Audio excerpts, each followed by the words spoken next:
Hello दोस्तों, welcome to horror vibes. मेरी पिछली वीडियो को आप लोगों ने बहुत प्यार दिया और भी नए अर्बन लेजेंड्स के बारे में डिमांड की। तो अगर आप इस चैनल पर नए हो तो आप चैनल को सब्सक्राइब कर लो और बेल आइकन दबा लो, क्योंकि आगे और भी ऐसी वीडियोस आने वाली है। आज की जो घटनाएं हैं वो मेरे सब्सक्राइबर ने मुझको भेजी है, और आज की जो पैरानॉर्मल घटना है वो बहुत अजीब और मिस्टीरियस भी है। आज की जो तीसरी घटना है उसकी रियल फुटेज आपको मेरे इंस्टाग्राम पे मिल जाएगी, जिसका लिंक मैं वीडियो के डिस्क्रिप्शन में दे दूंगा। और अगर आप इस चैनल पर नए हैं और आपको हॉरर स्टोरीज और मिस्टीरियस स्टोरीज पसंद है तो आप हॉरर वाइब्स को सब्सक्राइब कर सकते हैं। और अगर आपके साथ भी ऐसी कोई घटना घटी हो तो आप मुझे मेरे इंस्टाग्राम पे भेज सकते हैं, जिसका लिंक मैं वीडियो के डिस्क्रिप्शन में दे दूंगा। तो ज़्यादा टाइम न लेते हुए वीडियो को करते हैं शुरू और खो जाते हैं अंधेरों में अंधेरों में अंधेरों में। ये पहली घटना जो मैं आपको बताने वाला हूँ, ये घटना मुझको नेपाल से सिजाना जी ने भेजी है। उनका कहना है कि इस घटना को बताते वक्त मैं उनके नाम का इस्तेमाल ना करूं, इसलिए मैं उनका नाम आप लोगों को सिजाना बताने वाला हूं। उनका रियल नेम उन्होंने मुझे बताने से मना किया है। सिजाना जी के साथ ये घटना 2008 में घटी थी और बहुत ही ज़्यादा अजीब घटना थी। अब आगे की घटना मैं आपको सिजाना जी के पॉइंट ऑफ व्यू से बताऊंगा। मेरा नाम सिजाना है और मैं नेपाल का रहने वाला हूँ। ये मेरे जीवन की सबसे अजीब घटना थी और उस दिन के बाद मेरे मन में भूत प्रेत और चुड़ैलों का डर और भी ज़्यादा बुरी तरीके से बच गया है, और वो घटना मेरे मन से आज तक नहीं निकली। ये घटना 2008 में मेरे जन्मदिन के दिन रात में मेरे साथ घटी थी। मेरा जन्मदिन मार्च में आता है। उस वक्त मेरी उम्र करीब 17 साल की थी। मेरे माता पिता बहुत ज़्यादा गुस्से वाले थे। मुझको मेरे पिताजी के गुस्से से बहुत ज़्यादा डर लगता था। मेरे परिवार में मेरी दादी, मेरे पिताजी, मेरी मम्मी और हम ही थे। जन्मदिन में मेरी दादी ने मुझको एक सोने की चेन गिफ्ट दी थी, जो कि मुझको बहुत अच्छी लग रही थी। मम्मी ने मुझको कुछ पैसे भी दिए थे ताकि मैं जाके अपने दोस्तों के साथ बाहर कुछ खा पी लूँ। मैं अपने दोस्तों के साथ बाहर गया। मेरे साथ मेरा एक अच्छा दोस्त और था, उसका नाम था सुमित। वो नहीं आया था। मैंने सुमित को फ़ोन किया तो उसने मुझसे बोला कि वो नहीं आ सकता है। मैंने उससे पूछा कि क्या हो गया। उसने मुझको बताया कि उसके घर के बगल में किसी लेडीज़ की डेथ हो गई है। उनकी उम्र करीब 30 से 32 साल की होगी और उनकी मौत किसी खतरनाक बीमारी की वजह से हो गई है। और अब उनके परिवार वाले उनके अंतिम संस्कार के लिए छोटी सी नदी के पास जा रहे हैं और उन लोग के साथ वो भी जाने वाला है। मैंने उसको बुलाने की बहुत कोशिश की, लेकिन वो मेरे साथ नहीं आया। मैंने उससे बोला कि मैं भी तुम्हारे साथ चल रहा हूँ। मेरे साथ जो मेरे बाकी के दोस्त थे वो भी मेरे साथ चल रहे थे। मैंने सुमित से बोला कि मैं तुम्हारे बिना कोई भी पार्टी नहीं करूँगा। जब तुम फ्री हो जाओगे तो हम सब साथ में पार्टी करेंगे। मैं अपने बाकी दोस्तों के साथ जहाँ पर अंतिम क्रिया हो रही थी वहाँ पर पहुँच गया। वहाँ पर अंतिम क्रिया का काम चल रहा था और मैं अपने दोस्तों के साथ और सुमित के साथ वहीं पर बैठा हुआ था। उसी वक्त मेरी मम्मी का मेरे पास फ़ोन आ गया। उन्होंने मुझसे पूछा कि तुम कहाँ हो। तब मैंने उनको उस औरत के मर जाने के बारे में बताया और ये भी बताया कि मैं बस कुछ ही देर में घर वापस आ जाऊंगा। इत्तेफाक से मेरे पापा भी घर पर भी थे और वो ऑफिस से हाफ डे की छुट्टी लेकर घर आ गए थे। और ये बात मुझको तब पता चली जब मम्मी ने मुझको फ़ोन करके बताया। पापा को जैसे ही ये बात पता चली कि मैं अपने जन्मदिन वाले दिन यहाँ पर हूँ, उनको बहुत ज़ोर से गुस्सा आया और वो चिल्लाने लगे। उन्होंने कहा कि मुझे ये बात बिल्कुल भी अच्छी नहीं लगी। उन्होंने मुझे बोला कि मैं तुरंत घर पर वापस आ जाऊं। उनके लिए मैं अभी भी बस एक छोटा बच्चा ही था। इस बात पर वो इतना गुस्सा हो गए कि उन्होंने मम्मी से फ़ोन छीन लिया और मुझ पर ज़ोर ज़ोर से गुस्सा करने लगे। उन्होंने मुझको डांट के बोला कि मैं जल्दी से घर वापस आ जाऊं और वहां पर ना रुकूं। उनके डर से मैं भागते हुए घर जा रहा था। उस वक्त मेरे पास कोई भी बाइक नहीं थी। मैं पैदल ही घर जा रहा था और मैं पापा के गुस्से से बहुत ही ज़्यादा डरता था। मैं अपने सारे दोस्तों को वहीं पर छोड़ के घर की तरफ भागते हुए जा रहा था। मैंने उनको बताया कि पापा गुस्से में हैं, इसलिए मैं घर जा रहा हूँ। मैं पूरे रास्ते नहीं रुका और लगातार भागते हुए घर जल्दी से जल्दी पहुंचने की कोशिश कर रहा था। मैं जैसे ही अपने घर पहुंचा, मैंने देखा कि पापा मम्मी लोग बैठे हुए हैं। पापा मम्मी मुझको देखते ही मुझ पर चिल्लाने लगे। वो मुझे बहुत ज़्यादा डांटने लगे। वो मुझको डांट ही रहे थे, लेकिन उसी बीच में दादी आ गई। उन्होंने पापा से बोला कि आज मेरा जन्मदिन है और आज के दिन वो मुझ पर गुस्सा ना करें। जैसे तैसे मेरा जन्मदिन बीत गया। अगर उस दिन दादी ना होती तो मेरे को तो बहुत डांट पड़ती। मैं रात में अपने कमरे में लेटा हुआ था। उस वक्त रात के करीब 8 बज रहे थे। मैंने खाना वगैरह खा लिया था और उसके बाद वीडियो गेम खेलने जा रहा था। तभी मुझको एहसास हुआ कि मेरी सोने की चेन जो कि दादी ने मुझको दी थी वो मेरे गले में नहीं है। मैं बहुत ज़्यादा परेशान हो गया। वो काफ़ी महंगी चेन थी और अगर मम्मी पापा को पता चल जाता कि मैंने उस चेन को खो दिया है तो मुझको बहुत ज़्यादा डांट पड़ती। मैं पूरे घर में उस चेन को ढूंढने लगा, लेकिन वो मुझको कहीं नहीं मिली। बाहर से आने के बाद मैं अपने घर में जिस जिस कोने में गया था, मैंने हर जगह उस चेन को ढूंढा, लेकिन वो नहीं मिली। जब मम्मी ने मुझको देखा और मुझसे पूछा कि क्या हुआ, क्या ढूंढ रहे हो, उन्होंने देखा कि मैं बहुत ज़्यादा घबराया हुआ हूँ। मैंने उनसे बोला कुछ भी नहीं। उनके सवाल को मैंने इग्नोर किया और कोई भी जवाब नहीं दिया। मैं दोबारा अपने कमरे में चला गया और कमरे में बैठे हुए उस चेन के बारे में सोच रहा था। तभी मुझे याद आया कि घर में मुझको चेन ढूंढते ढूंढते काफ़ी टाइम हो गया है। मैं पूरा दिन घर में नहीं था। मैंने पहले सोचा कि मैं मम्मी और पापा को चेन के बारे में बता दूं, लेकिन मैं बहुत ज़्यादा घबराया हुआ था। तभी मुझको याद आया कि मैं भागते हुए उस घाट से जहाँ पर उस औरत की लाश जलाई गई थी घर आया था। हो सकता है कि शायद वो रास्ते में मेरे भागते वक्त कहीं गिर गई हो या फिर घाट में ही हो। मैं बहुत ज़्यादा परेशान हो गया था। मैंने अपने दोस्त को फ़ोन किया, लेकिन उसने फ़ोन भी नहीं उठाया। इत्तेफाक से मेरे किसी दोस्त ने फ़ोन नहीं उठाया। मैंने फिर इसके बारे में किसी को नहीं बताया और चुपचाप पापा मम्मी के सो जाने के बाद पापा की बाइक लेके उस चेन को ढूंढने के लिए उसी जगह चला गया। मैं 20 मिनट में उसी जगह पर पहुंच गया था। वहां पर बहुत ही ज़्यादा अंधेरा था और लाइट भी बहुत कम जल रही थी। वहां पर कुछ और चिताएं जल रही थी, जिनकी लकड़ियों के जलने की वजह से हल्की फुल्की रोशनी मुझको दिखाई दे रही थी। कुछ चिताएं तो जल के एकदम शांत हो गई थीं।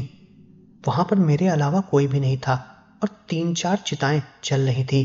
आमतौर पर ऐसी जगह पर सबको डर जाना चाहिए, लेकिन मेरे मन में मेरे मम्मी पापा का डर इतना बसा हुआ था कि मैंने किसी भी चीज़ पर ध्यान नहीं दिया। वहां पर जितनी भी हल्की फुल्की रोशनी हो रही थी, उसी रोशनी से मैं अपनी चेन को ढूंढ रहा था। जहां पर मैं अपने दोस्त के साथ बैठा हुआ था, मैंने वहां पर भी अपनी चेन को ढूंढा, लेकिन वो नहीं मिली। मैं पूरे रास्ते उस चेन को ढूंढते हुए आया था, लेकिन मुझको वो चेन नहीं मिली थी। चेन के गुम हो जाने के बाद मुझको ये पता चल गया था कि अब कोई फायदा नहीं है, लेकिन मैं फिर भी अपने मन को शांत करने के लिए उस चेन को ढूंढ रहा था। वहां पर एक छोटी सी पुलिया बनी हुई थी, जिसके दूसरी तरफ मैंने अपनी बाइक खड़ी की थी। मैं अपनी बाइक को उस पुलिया के दूसरी तरफ खड़ी करके वहां पर आया था जहां पर चिताएं जलाई जाती हैं। बीच में पानी था और वो पुलिया उसी पानी के ऊपर बनी हुई थी। वहां पर बहुत ही ज्यादा अंधेरा था, हल्की फुल्की हवा चल रही थी और एकदम शांति थी। वहां पर तेजी से जल रही चिताओं की लकड़ियों की आवाज भी हल्की फुल्की मुझे सुनाई दे रही थी। वो जगह काफी ज्यादा डरावनी थी, लेकिन मुझे चेन ढूंढनी थी। मैं कुछ और आगे गया और चेन को ढूंढने की कोशिश की। मुझे कुछ भी समझ में नहीं आ रहा था। जब बहुत ढूंढने के बाद मुझको चेन नहीं मिली तो मैं अपनी बाइक की तरफ मुंह लटकाते हुए वापस जा रहा था और यही सोच रहा था कि घर जाके मैं मम्मी पापा को उस चेन के बारे में क्या बताऊंगा। मैं जैसे ही थोड़ी दूर पे उस पुलिया के पास पहुंचा, मैंने देखा कि उस पुलिया के कोने में एक औरत खड़ी है। उसको देख के मैं बहुत ज्यादा डर गया था। अचानक से वो वहां पर कहां से आ गई मुझे कुछ भी नहीं पता चला और उसने हल्की सी भी आवाज नहीं की। उसके बाल पूरे खुले हुए थे और वो मुझको ही देख रही थी। उसका चेहरा एकदम काला था। वो कौन थी मुझको समझ में ही नहीं आ रहा था, क्योंकि वहां पर बहुत ही ज्यादा अंधेरा था। हल्की फुल्की रोशनी में मैं बस उस पुलिया की तरफ जा रहा था। वहां पर अंधेरा तो था ही। मैं अपनी आंखें हल्की तिरछी करके उस औरत की तरफ देख रहा था और धीरे धीरे अपने कदम आगे बढ़ा रहा था। वो मुझको ही देख रही थी। मुझे उसकी सफेद आंखें साफ साफ नजर आ रही थी। मैंने उससे कुछ भी नहीं पूछा और न ही कुछ बोला। मैं बस चुपचाप अपनी बाइक की तरफ जाने लगा। जब मैं उस पुलिया के थोड़ा सा पास पहुंचा तब मेरी नजर उस औरत पर गई। वो मेरे से करीब 4 मीटर की दूरी पर ही खड़ी थी। मैं उसके सामने से जा रहा था। उसने मुझको कुछ भी नहीं बोला। वो बस मुझको जाते हुए देख रही थी। उसके शरीर पर आगे की तरफ जले हुए कपड़े भी थे।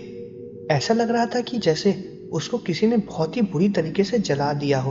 पहले मैं धीरे धीरे चल रहा था, फिर जैसे ही मैं थोड़ा उसके पास पहुंचा और थोड़ा सा आगे निकला, मैंने अपने कदम को और तेज कर लिया और जल्दी भागने लगा।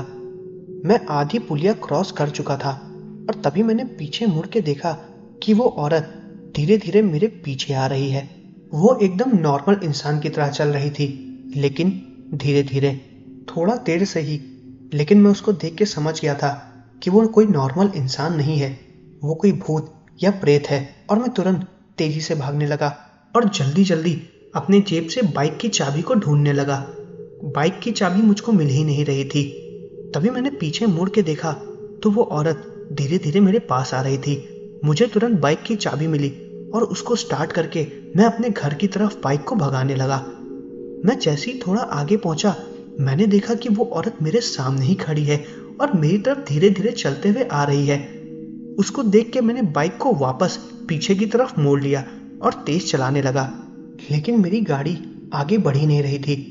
मैं बहुत कोशिश कर रहा था, ऐसा लग रहा था कि उसके टायर जाम हो गए हों। मैंने पीछे मुड़ के देखा तो वो औरत धीरे धीरे मेरी गाड़ी के पास ही आ रही थी। मैंने गाड़ी को भगाने की बहुत कोशिश की।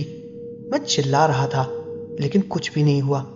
मैंने उसको देखा और वो धीरे धीरे मेरी तरफ चली आ रही थी। मैंने अपनी गाड़ी वहीं पर छोड़ दी और दोबारा आगे की तरफ चिल्लाते हुए भागने लगा और थोड़ा आगे जाके मैं रोड पर पहुंचा और वहां पर नीचे गिर गया। मेरे सर पर बहुत जोर से चोट आ गई थी। मैं चिल्ला रहा था और इसके बाद मुझको कुछ भी याद नहीं है। जब मेरी आंख खुली तो मैं अपने घर पर था। मेरे सर पर पट्टी बनी हुई थी और हाथ पैर छिले हुए थे। उसकी वजह से मुझे दर्द भी बहुत हो रहा था। मेरे सामने एक ओझा बैठा हुआ था जो कि कुछ फूंक रहा था।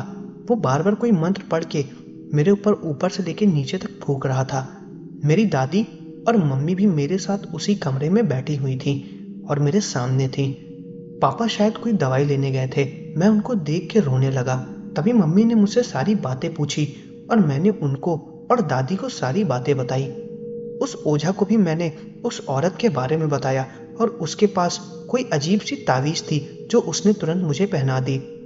मैंने बार बार उसको एक चीज बताने की कोशिश की, लेकिन उस ओझा ने मुझसे बोला कि मैं उसके बारे में ज्यादा बात ना करूं और चुपचाप लेटा रहूं। मेरे ऊपर से नीचे तक वो बार बार लगातार कुछ फूंक रहा था। ओझा ने बताया कि मेरे पीछे एक प्रेत आत्मा या डायन पड़ गई थी जो पूरी रात मेरे शरीर में घुसने की कोशिश कर रही थी, जिसका शरीर जल चुका था। उस ओझा ने मुझको ये भी बताया कि अक्सर जब कोई आदमी सो जाता है या बेहोश हो जाता है तो उसके शरीर पर उसका कंट्रोल नहीं रहता, इसीलिए आत्मा या प्रेत या नेगेटिव एनर्जी शरीर में घुसने की कोशिश करती हैं।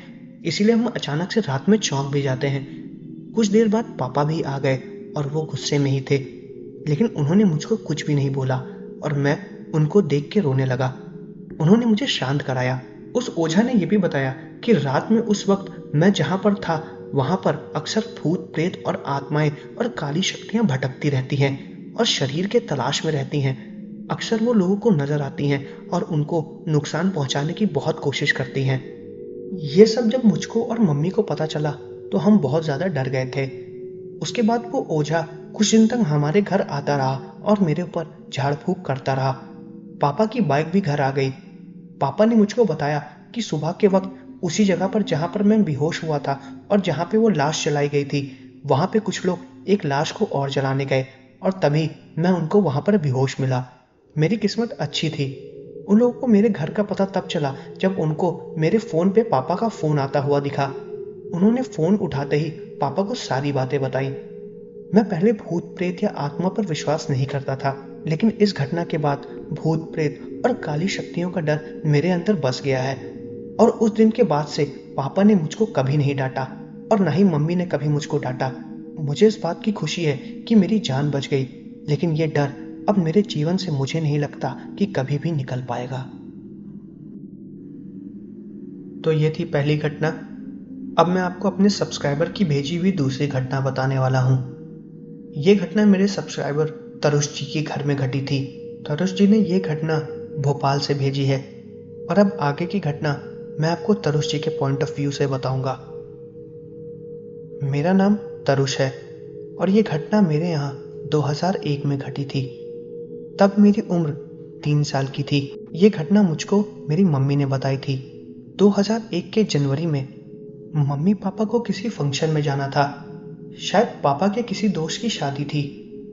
तब मेरी तबीयत ठीक नहीं थी, इसलिए मम्मी ने पापा को बोला कि वो अकेले फंक्शन में चले जाएं। वो घर पर ही मेरे साथ रहेंगी। घर पर मेरी दादी और मम्मी थे। पापा शादी में चले गए थे और उनको आने में काफ़ी टाइम हो गया था। मेरे डैड शराब नहीं पीते थे, लेकिन जब कोई ओकेजन होता था तो वो हल्की फुल्की ड्रिंक कर लेते थे। जब मैं और मम्मी उनके साथ नहीं थे तो उनको हमारी टेंशन नहीं हो रही थी, इसलिए उन्होंने अपने दोस्तों के साथ मिलके थोड़ी शराब पी ली और वो रात में घर लेट आए। वो रात में करीब 2 बजे आए। मैं सो गया था और दादी भी सो गई थी। मम्मी पापा का वेट करते हुए टीवी देख रही थी। रात के 2 बज रहे थे। पापा अचानक आए और जोर से गेट खटखटाने लगे। गेट खोल के वो अंदर आ रहे थे। रात में इतनी शांति थी कि उनके गेट खटखटाने की आवाज़ गूंज रही थी। गेट लोहे का था और रात में इतनी सर्दी हो रही थी कि आवाज़ और तेज गूंज रही थी। गेट के खुलने की आवाज़ सुन के मम्मी तुरंत घर के दरवाजे को खोल के बाहर गईं और उन्होंने देखा कि पापा काफ़ी नशे में धुत थे। उनके पास शराब की बहुत बदबू आ रही थी और उनके कपड़े भी काफ़ी गंदे हो गए थे। उनको देख के ऐसा लग रहा था कि वो मट्टी में गिर के आए हैं। उनके दोस्त उनको गेट पर ही छोड़ के चले गए थे। वो इतना नशे में थे कि ठीक से खड़े भी नहीं हो पा रहे थे। वो शराब के आदी नहीं थे, लेकिन एक बार में उनको इतना नशा हो गया था कि मम्मी भी उनको संभाल नहीं पा रही थी। मम्मी ने जब उनसे पूछा कि आप शराब पी के आए हो, उन्होंने कोई भी जवाब नहीं दिया। मम्मी ने उनसे दोबारा पूछा कि आपको शराब नहीं पीना चाहिए था, तरुष की तबीयत भी ठीक नहीं है। मम्मी के ऐसे बोलने पर पापा उनसे गुस्से में चिल्लाने लगे। उन्होंने बोला कि अपने काम से मतलब रखो, मुझको मेरा काम मत बताओ। पापा ने कभी भी मम्मी से ऐसी तेज आवाज़ में बात नहीं की थी। पापा ने अपने कपड़े चेंज किए और रूम में जाके सो गए। उन्होंने किसी से कोई भी बात नहीं की, यहाँ तक कि उन्होंने मेरी तबीयत के बारे में भी नहीं पूछा। मम्मी को लगा कि पापा शायद अभी नशे में है, इसलिए वो उनसे कल बात करेंगी और वो भी जाके सो गईं। रात के करीब 3 बजे किचन से किसी बर्तन गिरने की आवाज़ें आ रही थी। ऐसा लग रहा था कि कोई किचन में घुस गया हो और चारों तरफ बर्तनों को उठा के फेंक रहा हो। वो आवाज़ इतनी जोर से आ रही थी कि पूरे घर में गूंज रही थी। उस आवाज़ की वजह से मम्मी और दादी की नींद खुल गई और वो लोग तुरंत किचन में जाके देखने लगे।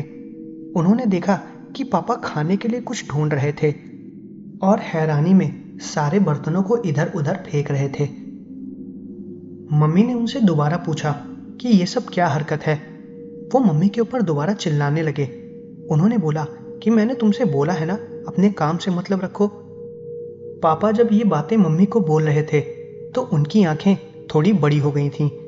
ऐसा लग रहा था कि वो बहुत ज़्यादा गुस्से में है, लेकिन उनकी आवाज़ पापा की नहीं थी, वो किसी और की आवाज़ थी। उनको तभी किचन में कच्चे चावल मिल गए और वो मम्मी और दादी के सामने ही उन कच्चे चावलों को खाने लगे। ये सब देख के मम्मी और दादी बहुत ज़्यादा डर गई थी। कच्चे चावल को खाते हुए वो ज़ोर ज़ोर से हंस रहे थे। मम्मी और दादी ये समझ गई थी कि ये पापा नहीं है, उनके अंदर कोई भूत या आत्मा प्रवेश कर चुकी है। उन्होंने अपने आप पूरा नमक का डिब्बा अपने ऊपर पलट लिया था और ज़मीन से उस नमक को चाट के खा रहे थे और उसके बाद वो ज़ोर ज़ोर से हंस रहे थे। मम्मी ने बताया था कि उनकी हंसी ऐसी थी जैसे कि कोई औरत हंस रही हो, एकदम पतली। उनकी ये सब हरकतें देख के दादी बहुत ज़्यादा डर गई थी। दादी और मम्मी खड़े होके पापा को देख रही थीं। तभी पापा अचानक से उन दोनों के ऊपर चिल्लाने लगे और उनसे किचन के बाहर जाने को बोला। बाहर निकलते हुए मम्मी ने किचन के दरवाजे को जल्दी से बाहर से बंद कर लिया। दरवाजा बंद करने के बाद पापा और जोर से चिल्लाने लगे और दरवाजा खोलने को बोलने लगे। मम्मी और ज्यादा डर गई थीं। वो तुरंत घर के बाहर निकल गईं और बगल में रहने वाली आंटी को बुलाया। वो लोग तुरंत घर के बाहर भी आए। जैसे ही वो लोग आए, इत्तेफाक से घर की लाइट भी चली गई, लेकिन मम्मी को लग रहा था कि यह कोई इत्तेफाक नहीं था, क्योंकि बाहर सबके घरों में लाइट आ रही थी। हमारे ही घर में लाइट गई हुई थी। पापा किचन में बंद थे और कोई भी आवाज नहीं आ रही थी। उनका चिल्लाना भी बंद हो गया था। घर में इतना अंधेरा हो गया था कि मम्मी और दादी मुझको लेके पड़ोस वाली आंटी के यहाँ चली गईं और उनको बुलाने लगीं। उनकी आवाज सुन के और भी लोग घर के सामने जमा हो गए। किसी की भी हिम्मत हमारे घर के अंदर जाने की नहीं हो रही थी और न ही पापा को पकड़ के बाहर लाने की हो रही थी। उस वक्त हमारा घर वहां पर किसी भूतिया घर से कम नहीं लग रहा था। बगल वाली आंटी के हस्बैंड ने और उनके बेटे ने थोड़ी हिम्मत की। वो लोग टॉर्च लेके धीरे धीरे मेरे घर के अंदर जा रहे थे। वो लोग जब किचन के पास पहुंचे तो वहां बहुत ज्यादा अंधेरा था। अंदर से कोई भी आवाज नहीं आ रही थी। उन्होंने हिम्मत करके किचन के दरवाजे को खोलने की कोशिश की। उन्हें कुछ नहीं दिखा। उन्होंने धीरे धीरे देखा और उन्हें पापा नहीं दिखे। जब उन्होंने टॉर्च से अंदर देखा तो उन्हें पापा किचन के एक हिस्से में गैस के बगल में बैठे हुए दिखे और पापा ने जैसे ही उनको देखा वो उनके ऊपर चिल्लाने लगे और उनको जोर जोर से मारने लगे। ऐसा लग रहा था कि पापा उनको मार डालना चाह रहे हों। वो लोग उनको पकड़ के घर के बाहर लेकर आए। जब वो लोग पापा को पकड़ के ला रहे थे तो वो काफी जोर से चिल्ला रहे थे। उनके चिल्लाने की आवाज सुन के मोहल्ले के कुछ और लोग घर के बाहर आ गए। जब सबने पापा की ऐसी हालत देखी तो सब बहुत ज्यादा डर गए थे। मेरे मोहल्ले में उस वक्त ज्यादा घर नहीं थे तो ज्यादा भीड़ भी नहीं थी। उनमें से एक किसी पंडित जी को जानते थे और वो पंडित जी एक तांत्रिक को। वो लोग तुरंत रात में जाके उस तांत्रिक को बुला के लाए। तांत्रिक ने आते ही पापा की ऐसी हालत देखी और उन्होंने पापा को छोड़ने को बोला। जब सबने पापा को छोड़ दिया तो पापा बहुत जोर जोर से लड़की की आवाज में हंसने लगे। तभी उस तांत्रिक ने मम्मी को एक गिलास पानी लाने को बोला। मम्मी पानी लेकर आई और उन्होंने एक विभूति को पानी के अंदर डाल के पापा के ऊपर फेंक दिया। जैसे ही उन्होंने उस विभूति को पापा के ऊपर फेंका वो सो गए। वो जैसे ही सोए सबको लगा कि उस तांत्रिक ने पापा के अंदर घुसी आत्मा को अपने वश में कर लिया हो। तभी उस तांत्रिक ने बोला कि हम लोगों को दिन का इंतजार करना चाहिए। वो दिन में हमारे घर पर आके कुछ हवन करेंगे।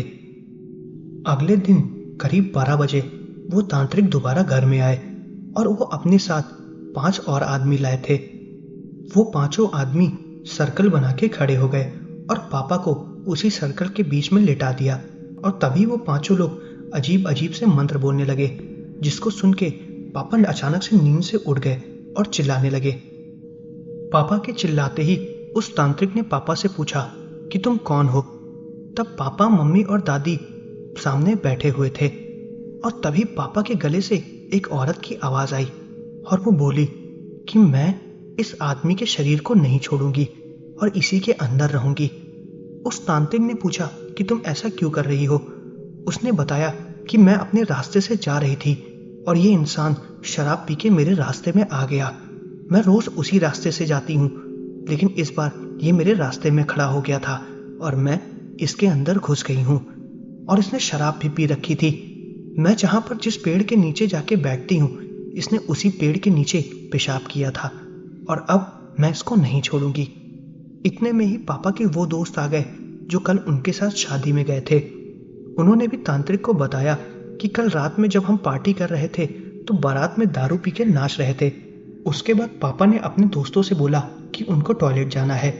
काफी देर तक जब वो वापस नहीं आए तो उन्हें ढूंढा गया और उसके बाद पापा नशे में धुत पेड़ के पास पड़े मिले और उसी के बाद वो औरत पापा के शरीर में घुस गई। जब ये बात तांत्रिक को और मम्मी और दादी को पता चली तो उस तांत्रिक ने पापा के हाथ में तुरंत एक ताबीज बांध दिया और उस औरत से पापा के शरीर को छोड़ने को बोला। पापा सबके सामने बोल रहे थे ना और उनकी आवाज एकदम पतली थी। तभी उस तांत्रिक ने पापा के ऊपर कोई चीज फेंकी जिससे वो और जोर से चिल्लाने लगे। और धीरे धीरे सब कुछ एकदम शांत हो गया।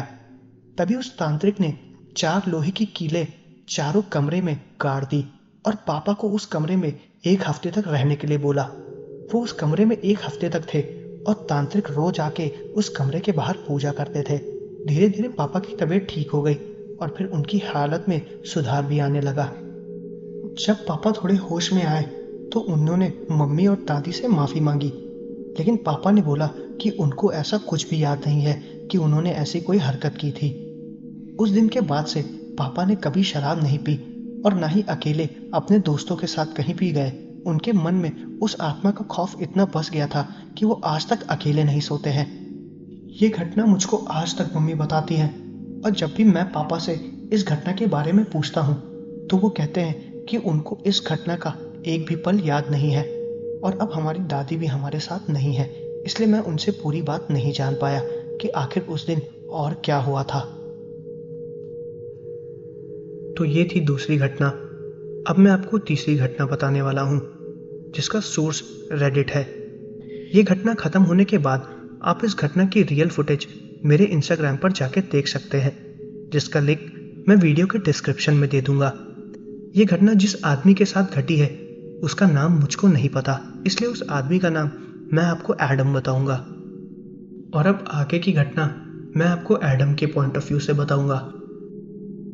मेरा नाम एडम है और ये अजीब सी घटना मेरे साथ तब घटी जब मैं कॉलेज में था।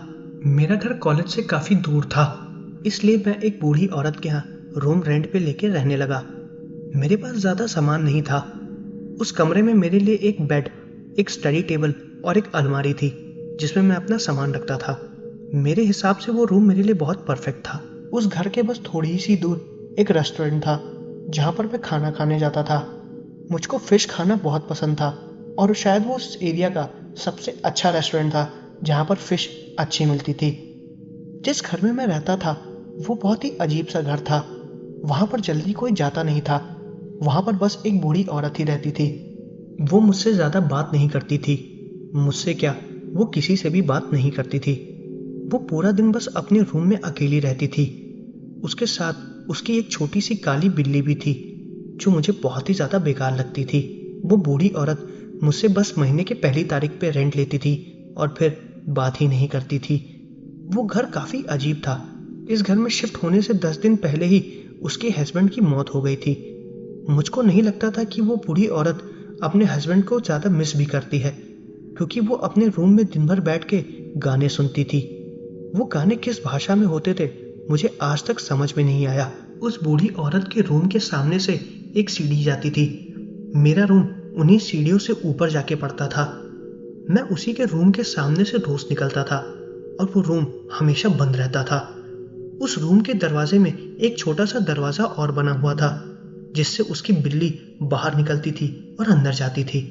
मैं उस बूढ़ी औरत के रूम के ऊपर वाले फ्लोर पर रहता था। जिस दिन से मैं उसके यहाँ शिफ्ट हुआ हूँ मुझको बहुत अजीब अजीब चीज़ें फील होने लगी हैं। मैं अपनी पढ़ाई भी ठीक से कर नहीं पा रहा था और उस पर ठीक से कंसंट्रेट भी नहीं कर पा रहा था। मैं बहुत ज़्यादा डिस्टर्ब चल रहा था, लेकिन मैंने इस चीज़ पर ज़्यादा ध्यान नहीं दिया क्योंकि वो जगह मेरे कॉलेज के पास भी थी और सस्ती भी बहुत थी। इससे बढ़िया रेंट पे मुझे कोई और जगह मिल नहीं सकती थी। मैं जब भी उस कमरे में सोता था मुझको ऐसा लगता था कि कोई मुझको खड़ा होकर मेरे बेड से देख रहा है। कई बार तो रात के वक्त मुझे ऐसा लगता था कि कोई मेरे पास आके लेटा हुआ है और मेरी बातों को सुन रहा है। कई बार तो रात में मुझे ऐसा लगता था कि मेरे रूम के बाहर वाले दरवाजे के बाहर कोई खड़ा है। मैं दरवाज़ा जब अचानक से खोलता था तो वहाँ पर कोई भी नहीं होता था। मुझे ऐसा लगता था कि वो मेरा वहम है, लेकिन शायद वो मेरा कोई वहम नहीं था। मुझको वहाँ पर शिफ्ट हुए 2 महीने हो चुके थे और तीसरे महीने का रेंट देने की तारीख आई। उस दिन मैं लेट हो गया था। मैं जैसे ही लेट पहुँचा पहली बार मुझको उस औरत के रूम से किसी भी म्यूज़िक की आवाज़ नहीं आ रही थी और ना ही उसने मुझको उस दिन रेंट के लिए बोला था। मुझको ऐसा लग रहा था कि शायद वो रेंट लेना भूल गई है या फिर वो सो रही है। मैंने भी उसको तंग करने की कोशिश नहीं की और मैं ऐसे ही अपने रूम में जाके सो गया। 3 दिन बीत गए और उस औरत का मुझे कुछ भी पता नहीं चला। उसके रूम से किसी भी तरह की कोई भी आवाज़ नहीं आ रही थी। मुझको ऐसा लग रहा था कि उनको शायद कुछ प्रॉब्लम हो गई हो। पहली बार ऐसा हुआ था कि उन्होंने मुझसे रेंट भी नहीं लिया। उनकी वो काली बिल्ली भी अब मुझको दिखना बंद हो गई थी। मैंने फिर हिम्मत की और जाके उनके दरवाजे को खटखटाया। उन्होंने दरवाजे को नहीं खोला। फिर मैंने काफी देर तक उनको आवाज भी थी और दोबारा दरवाजे को खटखटाया, लेकिन अंदर से कोई भी जवाब नहीं आया। मुझको कुछ गड़बड़ लग रही थी। मैंने सोचा कि मैं तुरंत पुलिस को फोन करूं। मैं तुरंत पुलिस को फोन करने ही जा रहा था कि तभी उनके कमरे से दोबारा वो म्यूजिक की आवाज चालू हो गई और वो बिल्ली की भी आवाज मुझको आने लगी। मैंने अपने फोन को दोबारा जेब में डाल लिया और फिर दरवाजे को खटखटाया। तब वो औरत तुरंत बाहर निकली। वो दरवाजा खोल के मेरे सामने आके खड़ी हो गई। उसको देख के ऐसा लग रहा था कि वो काफी दिनों से सोई नहीं है और ना ही काफी दिनों से वो नहाई हुई है। उसके कमरे से अजीब सी बदबू आ रही थी।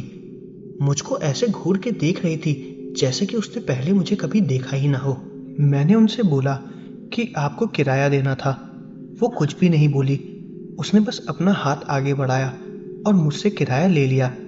फिर मैं चला गया और वो अपने कमरे से बाहर ही खड़ी होकर मुझे देख रही थी। मैं सीढ़ियों पर धीरे धीरे चल के ऊपर जा रहा था और वो वहीं पर खड़ी थी और मुझको देख रही थी। मैं तुरंत अपने रूम में चला गया और अपना काम करने लगा। मुझको फिर ऐसा लगा कि कोई मेरे रूम के दरवाजे के पास आके खड़ा है। मैं फिर से अपने टेबल से उठा और जाके तुरंत दरवाजे को खोला तो मैंने देखा कि वो बूढ़ी औरत मेरे कमरे के सामने खड़ी थी। वो पहली बार सीढ़ियों से ऊपर चढ़ के मेरे कमरे में आई थी। मैंने उनसे पूछा कि जी बताइए क्या हुआ। उसने मुझको बोला कि तुम ये घर छोड़ के चले जाओ। पता नहीं क्यों उन्होंने मुझसे ऐसी बात बोली। मैंने उनको कभी भी किसी तरह की कोई भी तकलीफ नहीं दी, लेकिन उन्होंने मुझसे तुरंत रूम खाली करने को बोला। मैं खाली नहीं कर सकता था क्योंकि मैंने उनको एडवांस भी दे रखा था। मेरे एग्जाम्स भी सर पर थे, इसलिए मैंने उनको रूम खाली करने से मना कर दिया। वो तभी तुरंत मेरे ऊपर चिल्लाने लगी और मुझको रूम खाली करने के लिए बोलने लगी। वो बार बार एक ही शब्द को रिपीट कर रही थी, रूम खाली कर दो, रूम खाली कर दो, मेरा रूम खाली कर दो। मैंने गुस्से में अपने रूम के दरवाजे को बंद कर दिया और रूम के अंदर चला गया। वो कुछ देर तक मेरे रूम के दरवाजे के बाहर ही खड़ी रही और एक ही चीज बोले जा रही थी।